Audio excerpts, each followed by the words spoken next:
진정성을 전하기 위해서는 언제 어떤 식으로 사과를 해야 할까요? 여기 전화기 한 대가 있습니다.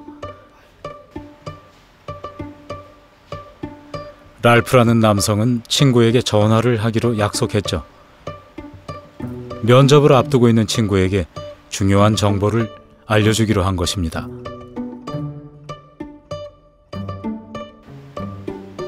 약속 시간은 2시. 하지만 랄프는 약속을 까맣게 잊어버렸습니다. 결국 며칠이 지나서야 실수를 깨달은 랄프. 친구에게 전화를 걸어 사과를 합니다. 이 모든 상황은 시나리오입니다. 사과의 조건을 알아보기 위한 실험이었죠. 5가지 상황이 연출됐습니다. 먼저 아무런 사과도 하지 않은 경우. 내가 왜? 무슨 일 있어? 두 번째는 후회의 표현을 담은 사과. 아, 정말 미안해. 나 전화한다는 거 깜빡했어. 세 번째는 책임의 표현이 담긴 사과.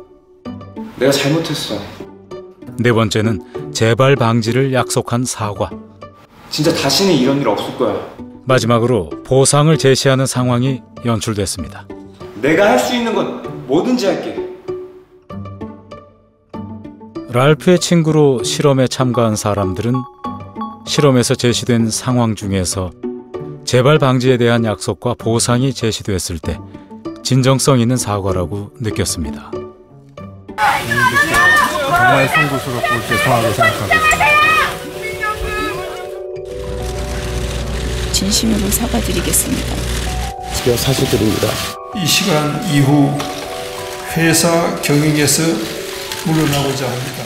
사과를 구성하는 요소들은 대중을 상대로 하는 공적인 사과에서도 중요하게 작용합니다.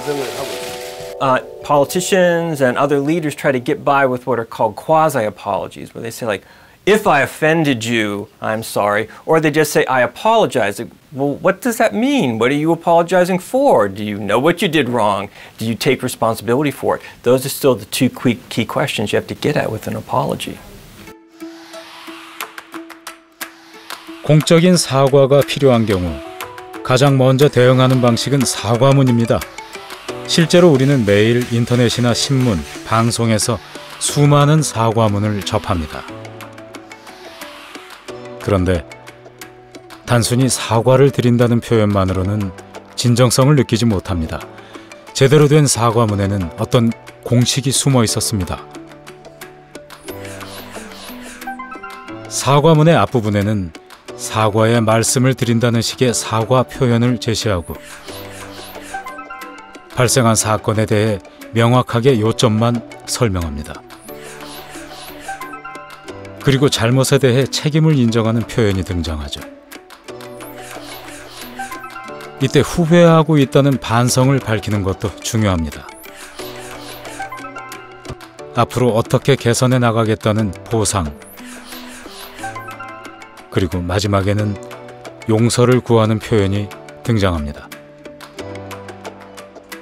대중이 사과문을 볼 때 주목하는 부분은 무엇일까요? 아이 트래킹이라는 시선 추적 기법을 통해 알아볼 수 있습니다. 시각은 인간이 정보를 수집하고 세상을 이해하는 중요한 감각기관 중 하나죠. 따라서 눈동자의 위치나 움직임을 추적하면 어떤 정보에 주의를 기울이는지 이해할 수 있습니다.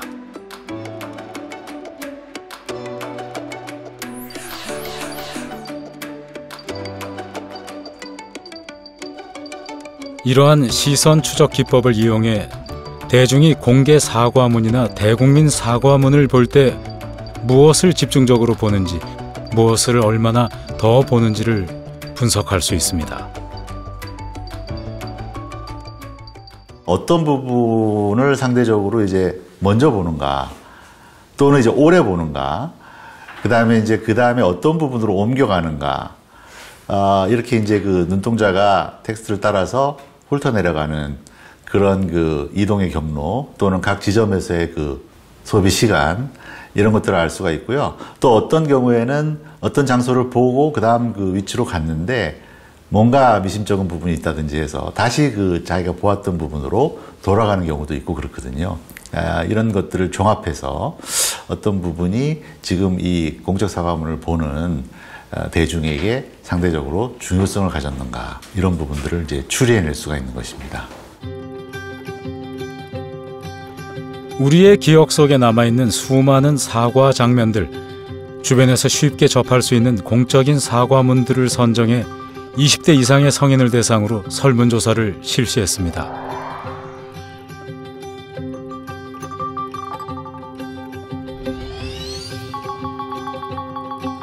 24개의 사과문에 대해 각자가 느끼는 진정성 정도를 평가했습니다.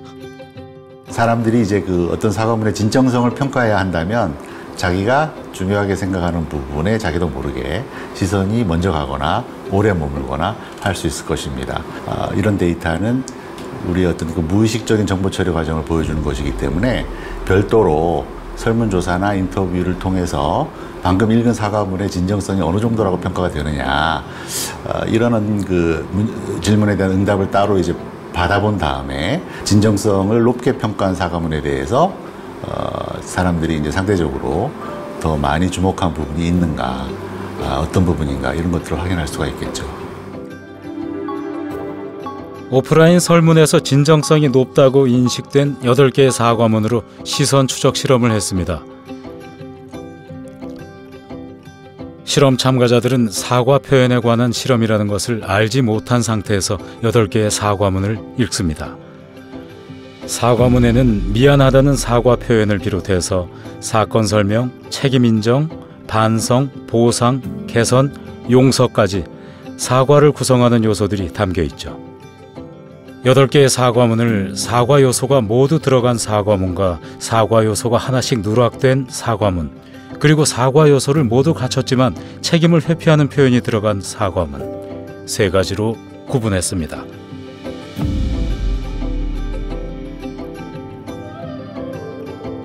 실험 참가자들이 각각의 사과문을 읽는 동안 실시간으로 시선을 추적해서 사과문의 어떤 요소에 주목하는지, 진정성이 어떻게 달라지는지를 분석했습니다.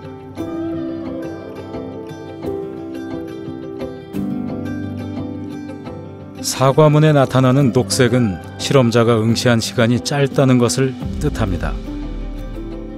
붉은색은 시선이 오래 머물렀다는 것을 의미하죠. 우선 사과 요소가 모두 포함된 사과문의 경우 시선이 사과문 전체에 골고루 분산되는 것을 알 수 있습니다. 구성 요소가 누락된 사과문에서는 사과문에 대한 주목도가 떨어지는 대신 잘못 인정이나 반성 표현 등에 집중한 것을 알 수 있었습니다.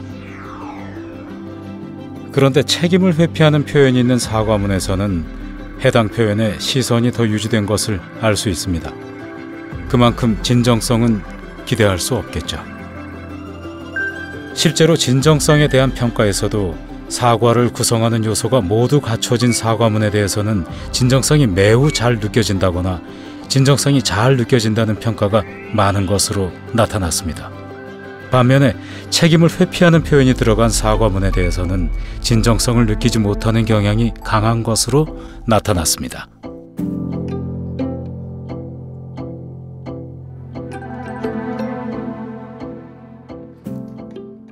사과드립니다 혹은 죄송한 말씀을 올립니다와 같은 전형적인 사과 표현을 사과문에 포함시키는 것이 사람들의 주목을 끌 수는 있습니다. 하지만 이러한 사과 표현이 진정으로 가치를 발휘하기 위해서는 현실적이고 적절한 보상이 함께 주어져야 한다는 것을 의미합니다. 결론적으로 사과문의 진정성을 높이기 위해서는 자신의 책임을 인정하고 적절한 보상과 개선 방안을 제시하는 것이 중요하다고 할 수 있습니다. 또한 자신의 책임을 전가하는 등의 불쾌감을 유발할 수 있는 그런 표현들을 사과문에 포함시키지 않는 것 역시 사과문의 진정성을 확보하는 데 도움이 될 것으로 생각됩니다.